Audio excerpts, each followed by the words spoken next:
Howdy. Today I have a review view of the LEGO Jurassic World set number 30390, the Dinosaur Market.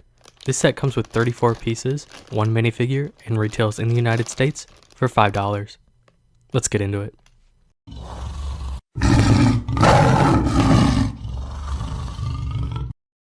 The only minifigure in this set is some random dude that kinda looks like he wants to sell me some blue crystal meth. Pinkman over here has a gray beanie and some normal city figure printing.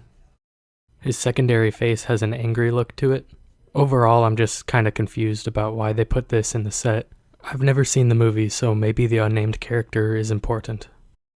As usual, the polybag comes with a small pamphlet for the instruction book, and the build is actually pretty cool.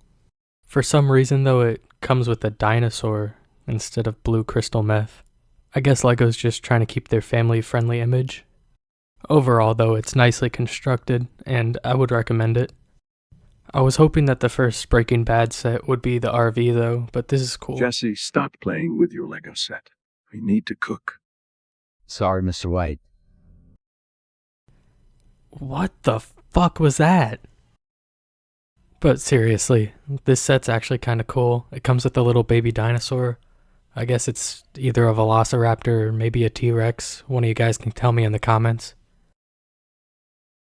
He's pretty cool and worth about $1 on Bricklink. There's also a fossilized mosquito in a block of amber.